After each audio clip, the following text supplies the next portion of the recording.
Hello દોસ્તો, આપણે special Gujarat police ભરતી માટે અતિ મહત્વના પાઠ્યપુસ્તકોના કોષ્ટકો જોઈએ છીએ. આ કોષ્ટક આપણે ધોરણ 6 થી 12ની વચ્ચે જેટલા પાઠ છે તેમાં જેટલા આપણા પરીક્ષાને લગતા જેટલા મહત્વના કોષ્ટકો છે તે આપણે જોવાના છીએ. દોસ્તો, આજે આપણે વેરી મોસ્ટ ઇમ્પોર્ટન્ટ 10 કોષ્ટકો જોવાના છીએ.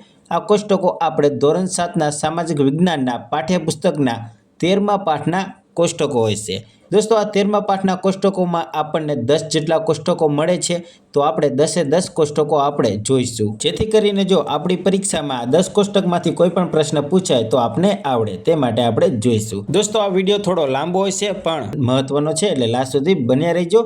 તમારો એક માર્ક રોકડો બની શકે છે. અને દોસ્તો, આ કોષ્ટકનો આપણો 15મો વિડીયો છે. જો તમે આગળના વિડીયો ના જોયો તો જોઈ નાખજો, તે પણ ખૂબ જ મહત્વના છે. તે તમને પ્લેલિસ્ટમાં મળી જશે. તો ચાલો દોસ્તો, વધુ સમય ના બગાડતા જોઈએ આજના કોષ્ટકો.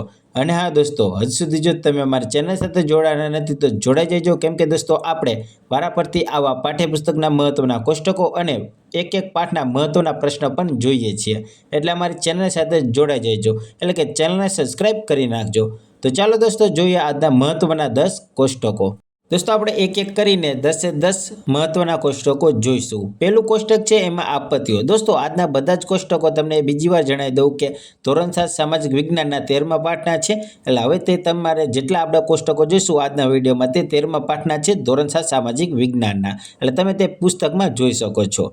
તો દોસ્તો, પહેલું કોષ્ટક છે આપત્તિઓ. દોસ્તો, એક સાઈડ કુદરતી આપત્તિઓ આપી છે અને એક સાઈડ માનવ સર્જિત આપત્તિઓ આપી છે. ફોરેસ્ટ ગાર્ડના એક્ઝામમાં આ પ્રશ્ન પૂછાણો હતો કે કુદરતી આપત્તિ નીચેનામાંથી કંઈ નથી, તો એમાં પણ અમુકનો ખોટો પણ પડ્યો હોય છે. એટલે કે આપણે જોવું જરૂરી છે, કેમ કે દોસ્તો પાઠ્યપુસ્તકમાં જેટલી માહિતી આપી છે તે આપણે જોવું જરૂરી છે. ગમે ત્યારે પ્રશ્ન પૂછી શકે અને આપણને આવડવો જરૂરી છે, એટલે આપણે જોઈ લેવી. વધુ આપણે બીજી વાત નથી કરવી, તો આપણે જોવી તો એક સાઈડ કુદરતી આપત્તિ આપી છે ને એક સાઈડ માનવ સર્જિત. તો કુદરતી આપત્તિમાં ભૂકંપ, જ્વાળામુખી, દુષ્કાળ, દાવાનળ, પૂર, સુનામી અને વાવાઝોડા જેવા કુદરતી આપત્તિઓ છે, જે કુદરતને કારણે થાય છે. ટૂંકમાં આમાં કોઈ આપણો માનવનો હાથ નથી હોતો, તેને આપણે કુદરતી આપત્તિ કહી શકીએ. માનવ સર્જિત આપત્તિઓમાં માનવનો ક્યાંક ને ક્યાંક હાથ હોય છે, એટલે એને માનવ સર્જિત આપત્તિઓ કહેવાય છે. તો દોસ્તો, માનવ સર્જિત આપત્તિઓમાં આગ, ઔદ્યોગિક અકસ્માત, બોમ્બ વિસ્ફોટ, માર્ગ અકસ્માત, હુલ્લડ જેવા માનવ સર્જિત આપત્તિઓ છે. દોસ્તો, માનવ સર્જિત એટલે યાદ રાખી લેજો કે આપણે ટૂંકમાં તે આપત્તિમાં કંઈક ને કંઈક લિંક આપણે માનવની હશે, તેને માનવ સર્જિત કહેવાય છે.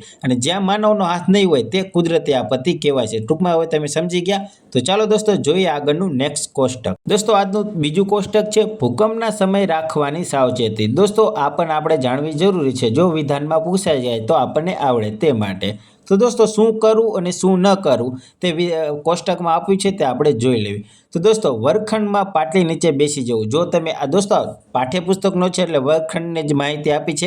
એટલે તમે ઘરમાં હોય તો ઘરમાં કંઈક એવી જગ્યાએ બેસી જવું કે જ્યાં તમારી ઉપર કાટમાળ કંઈ પણ વસ્તુ, ભારે વસ્તુ ના પડે તેવી જગ્યાએ બેસી જવું. વર્ગખંડમાં પાટલી નીચે બેસી જવું જોઈએ.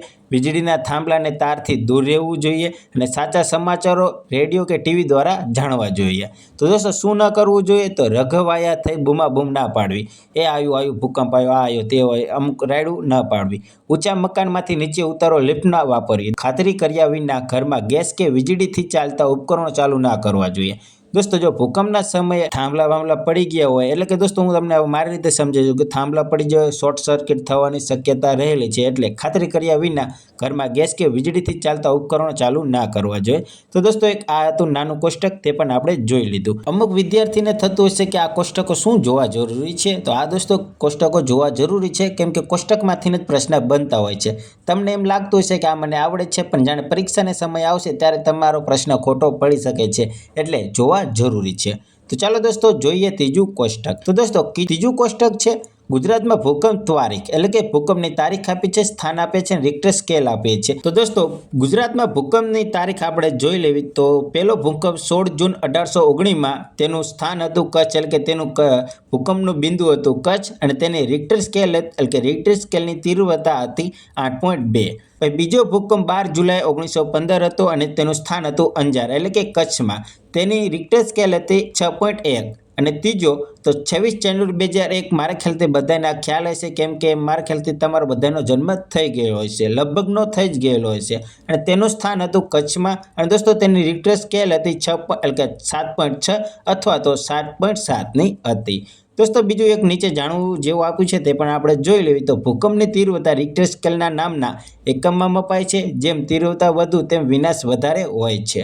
તો દોસ્તો એક આ પણ આપણે ત્રીજું કોષ્ટક જોઈ લીધું. આમાંથી પણ પ્રશ્ન બની શકે છે એટલે તમારે જોઈ લો. અને દોસ્તો હું તમને આગળના કોષ્ટકમાં કહેવાનું ભૂલી ગયો કે તમારે બધાને વિડીયોને HD ક્વોલિટી કરીને બધા જ કોષ્ટકનો સ્ક્રીનશોટ પાડી લેવાનો છે અને 2 થી 3 દિવસ પછી રિવિઝન કરી લેવાનું છે. તો ચાલો દોસ્તો જોઈએ આજનું ચોથું કોષ્ટક. તો દોસ્તો ચોથા કોષ્ટકમાં આપ્યું છે વાવાઝોડા સમયે રાખવાની સાવચેતી. દોસ્તો આમાં પણ તમને એવું લાગતું હશે કે આવા કોષ્ટક પૂછાય ખરા? હા દોસ્તો પૂછાય. વિધાનમાં પૂછાય છે તો તમે શું કરો? એટલે આપણે જોવા જરૂરી છે. તો દોસ્તો આ કોષ્ટક છે, આના આપણે ટૂંકમાં એટલે કે અડધા ભાગ કરીને આપણે જોઈશું. તો દોસ્તો આ કોષ્ટકમાં આપ્યું છે વાવાઝોડા સમયે રાખવાની સાવચેતી. તો દોસ્તો કોષ્ટકમાં 3 વિભાગ છે. તો વાવાઝોડા પહેલા, વાવાઝોડા દરમિયાન અને વાવાઝોડા બાદ શું કરવું જોઈએ તે આપણે જણાવ્યું છે. તો દોસ્તો આપણે ટૂંકમાં ફટાફટ જોઈ લેવી. તો વાવાઝોડાના સંભવિત વિસ્તારની વિગતો ચોકસાઈથી જાણી લો. તંત્રની સૂચના મુજબ સ્થળાંતરિત થઈ જાઓ. એટલે કે વાવાઝોડા પહેલા તમારે આટલું કરવાનું. વાવાઝોડા દરમિયાન એટલે કે વાવાઝોડું ચાલુ હોય ત્યારે શું કરવું જોઈએ? તો ચેતવણી મળતા બધા બારી બારણા બંધ કરી દો. એટલે કે તમને ખ્યાલ આવી જાય કે વાવાઝોડું ચાલુ થઈ ગયું તો બારી બારણા બંધ કરી દેવાના. જો તમે શાળામાં હો તો વર્ગખંડની બહાર ના નીકળો. એટલે ટૂંકમાં દોસ્તો તમે સમજી ગયા. વાવાઝોડા બાદ વાવાઝોડું થઈ ગયા બાદ શું કરવું જોઈએ? તો હવામાન સાફ થઈ જાય, પવન બંધ હોય તો પણ બહાર ના જશો. અચાનક પવન અને વરસાદ પણ આવી શકે છે. લટકતા ખુલ્લા વાયરોથી દૂર રહો. દોસ્તો આપણે આ અડધું કોષ્ટક જોયું છે, અડધું કોષ્ટક આપણે જોઈએ. તો દોસ્તો આપણે પહેલા વાવાઝોડા પહેલા શું કરવું, વાવાઝોડા દરમિયાન અને વાવાઝોડા બાદ તે આપણે લાઇનસર જોઈ લેવી. તો દોસ્તો પહેલા વાવાઝોડા પહેલા તો દરિયાની નજીક નીચાણવાળા ક્ષેત્રોમાં હોય તો ત્યાંથી દૂર ઊંચાણવાળા વિસ્તારોમાં જતા રહો. ખાવાની વસ્તુઓ, ટોર્ચ, પીવાનું પાણી, કપડાં, રેડિયો, જરૂરી દવાઓ વગેરે તૈયાર કરી લો. વીજળી અને ગેસના જોડાણો બંધ કરી દો. ચોક્કસ જાણકારી માટે રેડિયો સાંભળો. પછી આ દોસ્તો વાવાઝોડા પહેલાં હતું. હવે વાવાઝોડા દરમિયાન તો જો તમે વાહનમાં હો તો વીજળીના થાંભલા, ઝાડ, દરિયાથી દૂર ઊભું રાખીને તેની અંદર રહો. બચાવ માટે ઊભા કરાયેલા આશ્રય સ્થાનના વ્યવસ્થાપકોની સૂચનાઓનું ચુસ્ત પાલન કરો. પ્રાણીઓને ખીલેથી છોડી મૂકો. ખીલેથી છોડી મૂકો તે છૂટા હશે તો પોતાનો સ્વ બચાવ કરી શકશે. જાહેરાતના બોર્ડો કે વૃક્ષો નીચે આશ્રય ન લેવો. જાહેરાતના બોર્ડો હોય, વૃક્ષોની નીચે આશ્રય ના લેવો જોઈએ દરમિયાન. વાવાઝોડું ચાલુ હોય ત્યારની વાત છે. તો દોસ્તો હવે વાવાઝોડા બાદ શું કરવું જોઈએ તે આપણે જોઈ લઈએ. તો કુતૂહલવશ એકત્ર થઈ રાહત અને બચાવ કાર્યમાં અવરોધ ના લેવો. તંત્ર દ્વારા સૂચના મળ્યા બાદ જ પરત ઘેર જવું. રાહત અને બચાવની કામગીરીમાં મદદરૂપ બનો. તમારે જો મદદરૂપ થવું હોય તો તમે બની શકો છો. મદદ માંગવા સિવાયના ફોન ન કરવા. બિનજરૂરી ફોન કરવાથી નેટવર્ક ઠપ થતાં રાહત અને બચાવ કામગીરીમાં વિક્ષેપ પડી શકે છે. દોસ્તો આ કોષ્ટકો છે, તમને લાગતું હશે કે આ કોષ્ટકો શું કામમાં આવે છે, પણ પરીક્ષા આવે ત્યારે જ તમને ખબર પડે કે આ કોષ્ટકો શું કામના છે. તો ચાલો દોસ્તો જોઈએ આપણું આજનું નેક્સ્ટ કોષ્ટક. દોસ્તો આજનું 5મું કોષ્ટક છે સુનામી સમય રાખવાની સાવચેતી. દોસ્તો આપણે વાવાઝોડે જોઈને એ રીતે સુનામી પહેલા, સુનામી દરમિયાન અને સુનામી બાદ શું કરવું જોઈએ તે આપણે 1 by 1 જોઈ લેવી. સમુદ્ર કિનારેથી દૂર ખસી જવું. રેડિયો પર આવતી સૂચનાઓ મુજબ વર્તો. સમુદ્રના મોજા અસાધારણ ઉછળે, વિચિત્ર અવાજો આવે તો આ પૂર્વ ચેતવણીના સંકેતો છે. તો તરત કિનારાથી દૂર જતા રહો. કિંમતી સામાન અને ખોરાક, પીવાનું પાણી, દવાઓ, ટોર્ચ વગેરે જરૂરી ચીજ વસ્તુ સાથે રાખો. તો સુનામી પહેલાં શું કરવું જોઈએ તે તમે જોઈ લીધું. તો સુનામી દરમિયાન તો ઊંચાણવાળી જગ્યા ના છોડશો. એટલે કે જ્યાં ઊંચાણવાળી જગ્યાએ છો તો તમે અહીંયા રહો. હવે સુનામી જોવાનો પ્રયત્ન ના કરો. દોસ્તો અમુક નીચાણવાળા વિસ્તારમાં હોય કે ઊંચાણવાળા વિસ્તારમાં જોવા જાય કે હાલો શું થાય છે, એવું જોવા જવાની જરૂર નથી. તંત્ર દ્વારા અપાતી સૂચનાઓનું ચુસ્ત રીતે પાલન કરો. એટલે કે અનુસરો. કિનારાના ઊંચા મકાનો પણ આશ્રય માટે સલામત નથી, તેથી ત્યાંના ના જાઓ. દોસ્તો કિનારાની જગ્યાએ કે કિનારા ઊંચા મકાન હોય ત્યાં પણ આશ્રય ના લેવું જોઈએ. તો દોસ્તો આ દરમિયાન શું ના કરવું જોઈએ તે પણ આપણે જાણી લીધું. એટલે કે સાવચેતી એટલે રાખવી જોઈએ. પછી સુનામી બાદ હવે સુનામી આવી ગયા બાદ શું કરવું જોઈએ તો તે પણ આપણે જોઈ લેવી. તો રેડિયો, ટીવી કે સોશિયલ મીડિયા પર આવતી આધારભૂત વિગતો મુજબ વર્તો. જે ટૂંકમાં સરકાર આપણને કહે છે તે રીતે આપણે વર્તવું જોઈએ. તંત્ર દ્વારા સૂચના મળ્યા બાદ જ ખાલી કરેલા વિસ્તારમાં જવું. ક્યારેક અગાઉ કરતાં વધુ ઊંચાણ મોજા પાછળથી પણ આવી શકે છે. એટલે કે દોસ્તો સુનામી બાદ પણ બીજી વખત ફટાફટ આવી શકે છે. એટલે તંત્ર જ્યારે કહે ત્યારે જ ત્યાં જવું જોઈએ. પોતાના મકાનમાં સલામતીની ખાતરી ન થાય તો પ્રવેશ ના કરવો જોઈએ. પાણી, ગેસ કે વીજળીના જોડાણમાં આવેલા ભંગાણની જાણ તંત્રને કરી દેવી. તો દોસ્તો આ પણ કોષ્ટક આપણું જાણવું જરૂરી છે, કેમ કે દોસ્તો આમાંથી પણ વિધાનવાળો પ્રશ્ન બની શકે છે. દોસ્તો મારા ખ્યાલથી તમને વિધાનવાળો પ્રશ્ન કેવી રીતે બને છે તે તમને આવડવું જોઈએ. આમાંથી કેવી રીતે બની શકે છે. તો ચાલો દોસ્તો જોઈએ આજનું હવે છઠ્ઠું કોષ્ટક. દોસ્તો છઠ્ઠું કોષ્ટક છે પૂર સમય રાખવાની સાવચેતી. દોસ્તો આપણે વાવાઝોડાની, સુનામીની જોઈ એવી જ રીતે પૂરની છે. તો દોસ્તો પૂર પહેલા, પૂર દરમિયાન અને પૂર બાદ શું કરવું, શું ના કરવું તે આપણે જોઈ લેવી. તો દોસ્તો પૂર પહેલા સ્થાનિક કક્ષાએ પૂરના વિસ્તારોથી વાકેફ રહો. પછી ઊંચા વિસ્તારોની માહિતી રાખો અને પૂર દરમિયાન ત્યાં સ્થળાંતર કરો. પૂરની તંત્ર દ્વારા અપાતી ચેતવણી મુજબ વર્તો. હવે દોસ્તો પૂર પહેલા જોઈ લીધું. તો પૂર દરમિયાન તો ઘરના ગેસ અને વીજળીના જોડાણ બંધ કરી દો. તમારું વાહન પૂરમાં ફસાય ત્યારે પરત તેની બહાર નીકળી જવું અને 7 થી 8 વ્યક્તિનું જૂથ બનાવીને એકબીજાના હાથ પકડી પ્રવાહ બહાર નીકળવા પ્રયત્ન કરો. પ્રાણીઓને ખીલેથી છોડી મૂકો. તે છૂટા હશે તો પોતાનો સ્વ બચાવ કરી શકશે. પૂર બાદ દોસ્તો હવે પૂર દરમિયાન, પૂર પહેલાં શું કરવું શું નહીં તે આપણે જોઈ લીધું. તો પૂર બાદ તો પૂરના પાણીથી બનાવેલ ખોરાક ના ખાશો દોસ્તો, કેમ કે તમે માંદા પડી શકો છો. એના માટે પાણીને જંતુરહિત બનાવી ઉપયોગમાં લો. રસ્તા ખુલ્લા થયાની જાણકારી વગર બહાર ના જશો. સાપ વીંછીના ઉપદ્રવ સામે સજાગ રહો.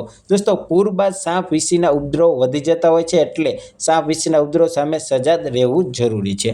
તો દોસ્તો આપણે પૂર સમય રાખવાની સાવચેતી પણ જોઈ લીધી. દોસ્તો આ પણ તમારે યાદ રાખવું જરૂરી છે. મેં તમને આગળ જણાવ્યું તેમ બધા જ કોષ્ટકનો HDમાં સ્ક્રીનશોટ પાડીને તમારે 2 થી 3 દિવસ પછી રિવિઝન કરી લેવાનું છે.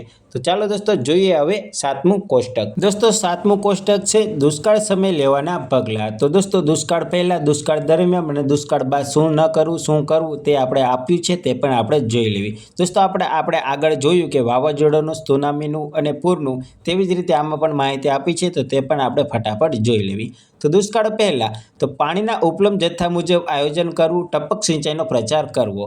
અનાજમાં માપબંધી દાખલ કરવી જોઈએ. પછી અનાજનો બગાડ અટકાવવા ભોજન સંભાળવા પર પ્રતિબંધ મૂકી દેવો જોઈએ. હવે દોસ્તો દુષ્કાળ દરમિયાન તો રાહત દરે અનાજની વિતરણની વ્યવસ્થા ગોઠવવી જોઈએ. તાકીદ સિવાયના બાંધકામ બંધ રાખવા જોઈએ.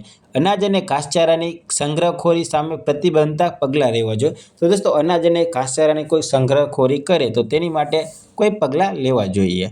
હવે દોસ્તો દુષ્કાળ બાદ શું કરવું જોઈએ તે પણ આપણે જોઈ લઈએ. તો ભાવિ આયોજનમાં જળ સંચયના ક્રમોને અગ્રતા આપવી જોઈએ. અનાજના બફર સ્ટોક માટે આયોજન કરવું જોઈએ. નદીઓને એકબીજા સાથે જોડી સમુદ્રમાં વહી જતા પાણીને રોકવું જોઈએ. તો દોસ્તો દુષ્કાળ સમયે લેવાના પગલાં છે, આમાંથી પણ વિધાનવાળો પ્રશ્ન બની શકે છે, એટલે યાદ રાખવાની કોશિશ કરજો. તો દોસ્તો ચાલો આપણે હવે 8મું કોષ્ટક જોઈશું. તો 8મું કોષ્ટક છે માર્ગ સલામતી માટે મહત્વની બાબતો. તો દોસ્તો શું કરવું શું ન કરવું જોઈએ તે આપણે જોઈએ. તો દોસ્તો આપણે અડધું કોષ્ટકને કરીને આપણે વાંચશું, એટલે આપણે સારી રીતે વાંચી શકીએ. તમને બતાય તે માટે આપણે અડધું કોષ્ટક કરી નાખ્યું છે. દોસ્તો માર્ગ સલામતી માટે મહત્વની બાબતો છે અને શું કરવું શું ન કરવું છે તે આપણે જોઈ લેવી. કે શું કરવું તો દોસ્તો રસ્તા પર ફૂટપાથ હોય તો રસ્તાની કોઈ પણ બાજુએ ફૂટપાથ પર ચાલો. ફૂટપાથ વગરના રસ્તા પર ચાલતી વખતે તમારી જમણી બાજુએ ચાલો. પછી દોસ્તો તેમાં શું કરવું જોઈએ તે જોઈ લેવી. તો રસ્તો પાર કરવા માટે ઝીબ્રા ક્રોસિંગ, ફૂટ ઓવરબ્રિજ અને સબવેનો ઉપયોગ કરવો. હવે દોસ્તો શું ન કરવું જોઈએ તો ઉતાવળથી દોડીને તથા રેલિંગ કે ડિવાઈડરને કૂદીને રસ્તો ઓળંગવો જોઈએ નહીં. કોઈપણ વાહન ચલાવતી વખતે કોઈપણ પ્રકારના સ્ટન્ટ કરવા જોઈએ નહીં. તો દોસ્તો આપણે અડધું કોષ્ટક જોયું છે. હવે આગળનું અડધું બીજું કોષ્ટક જોઈએ. તો દોસ્તો તેમાં પણ શું કરવું તે આપણે પહેલાં જોઈ લેવી. તો નાની ઉંમરના બાળકોએ વડીલોની મદદથી રસ્તો ક્રોસ કરવો. જ્યારે વાહન તમારાથી થોડા દૂર હોય ત્યારે સલામત રીતે રસ્તો ઓળંગવો. સાયકલનો ઉપયોગ કરતા હોઈએ તો એવી પરિસ્થિતિમાં સાયકલ સારી સ્થિતિમાં રાખવી, તેમજ સાયકલને રસ્તાની ડાબી બાજુએ ચલાવવી જોઈએ. શાળાના સત્તાધીશો દ્વારા વાલીઓ અને વિદ્યાર્થીઓને ટ્રાફિકના નિયમો અને ટ્રાફિક હેલ્પલાઇન કે સ્થાનિક નંબરની જાણકારી આપવી. દાખલા તરીકે સ્કૂલ બસ અને સ્કૂલ વાહનની. દોસ્તો શું ન કરવું તો દોસ્તો યોગ્ય સંકેત આપ્યા વગર ઊભા રહેવું કે વળાંક લેવા જોઈએ નહીં. ચાલુ વાહનમાં ચડવું કે ઉતરવું જોઈએ નહીં. કારમાં સીટ બેલ્ટ અને ટુ વ્હીલર પર હેલ્મેટ પહેર્યા વગર વાહન ચલાવવું જોઈએ નહીં. રસ્તા ઉપર રમતો રમવી નહીં, તેમજ વાહનો પાર્ક કર્યા હોય તેની આસપાસ પણ રમતો રમવી જોઈએ નહીં. તો દોસ્તો તમને લાગતું છે કે આવું તો અમને બધી ખબર હોય છે, પણ આપણે જોવું જરૂરી છે, કેમ કે દોસ્તો પાઠ્યપુસ્તકમાં આપ્યા છે તેના માટે. જો પ્રશ્ન પૂછાઈ ગયા તો આપણે આવડે તે માટે આપણે 5 થી 10 મિનિટ અત્યારે આપવી જરૂરી છે. તો ચાલો દોસ્તો હવે આપણે જોઈશું 9મું કોષ્ટક. તો દોસ્તો 9મું કોષ્ટક છે ટ્રાફિક સંકેત. ટ્રાફિક સંકેતના દોસ્તો 9મું કોષ્ટક છે તેને પણ આપણે અડધું કરીને જોઈશું. તો દોસ્તો પહેલા તો ટ્રાફિક સંકેતમાં માર્ગ સલામતીના ભાગરૂપે મહત્વના ટ્રાફિક સંકેતોની જાણકારી મેળવવી જોઈએ, એટલે કે મેળવીએ. ટ્રાફિક સંકેતના નીચે મુજબ 3 પ્રકાર છે. તો દોસ્તો યાદ રાખજો, ટ્રાફિક સંકેતના 3 પ્રકાર છે. કયા તો ફરજિયાત સંકેત, સાવધાની દર્શક સંકેત અને માહિતી દર્શક સંકેત. તો દોસ્તો તેમાં આપણે પહેલા ફરજિયાત સંકેત જોઈવી, પછી આપણે આગળ જોઈશું. તો દોસ્તો મુસાફરી દરમિયાન શું કરવું શું ન કરવું તે અંગેનો આદેશ આપે છે આ જે નીચેના કોષ્ટક છે ને તે. તો દોસ્તો પ્રવેશ નિષેધ અને એક માર્ગીય રસ્તો જે ફરજિયાત સંકેત છે તે તમારે જોવા જરૂરી છે. આ સંકેતનું ચુસ્ત રીતે પાલન કરવું હોય છે, એટલે કે કરવાનું હોય છે. સામાન્ય રીતે આ સંકેતને ગોળ આકારમાં દર્શાવેલ હોય છે. તો દોસ્તો સાવધાની દર્શક સંકેત છે કે રસ્તાના વપરાશકર્તાને આગળના રસ્તાની પરિસ્થિતિ અંગે ચેતવણી આપે છે આ સંકેતો, અને સામાન્ય રીતે આ સંકેતોને ત્રિકોણ આકારમાં દર્શાવેલ હોય છે. તો દોસ્તો હવે તમને ખ્યાલ આવી ગયો કે આમાં કેવો પ્રશ્ન પૂછી શકે. સાવધાની દર્શક સંકેત ત્રિકોણમાં હોય છે અને ફરજિયાત સંકેત ગોળમાં હોય છે. તો દોસ્તો આ સંકેત આપ્યો છે એક સાંકડા પુલનો આપ્યો છે અને ક્રોસ રોડનો આપ્યો છે જે સાવધાની દર્શક સંકેત છે. તો આગળનું આપણે જોઈએ તો માહિતી દર્શક સંકેત છે. આ નિશાનીઓ વપરાશકર્તાને દિશા અને ગંતવ્ય એટલે કે સ્થળ વિશે માહિતી આપે છે. સામાન્ય રીતે આ સંકેતનો લંબચોરસ આકારના દર્શાવેલ હોય છે. તો દોસ્તો આટલામાંથી તમારો વિધાનવાળો પ્રશ્ન બની શકે છે. સાવધાની દર્શક સંકેત, ફરજિયાત સંકેત અને માહિતી દર્શક સંકેતનો. દોસ્તો તમે જોઈ શકો છો ભોજન અને પેટ્રોલ પંપનો સંકેત આપેલો છે. તો એવી જ રીતે આપણે હવે ફરજિયાત સંકેત આપણે જોઈ લેવી. તો જમણી બાજુ વળવું નહીં, નો યુટર્ન, એટલે દોસ્તો આ કોષ્ટકો છે bus stop, no parking, horn વગાડશો નહીં, તમામ વાહનો માટે પ્રતિબંધ. આ દોસ્તો ફરજિયાત સંકેતના છે આ સાઈડના. તો સાવધાની દર્શક સંકેત જોઈએ તો રાહદારી ક્રોસિંગ, કામ ચાલુ, અસુરક્ષિત રેલવે ક્રોસિંગ, શાળા વિસ્તાર, ગતિ અવરોધક અને સુરક્ષિત રેલવે ક્રોસિંગ. દોસ્તો આ સાવધાની દર્શક સંકેત છે. હવે માહિતી દર્શક સંકેત જોઈ લે તો પ્રાથમિક સુવિધા, રિક્ષા પાર્કિંગ, હોસ્પિટલ, ટેલિફોન, ગંતવ્ય સંકેતો છે.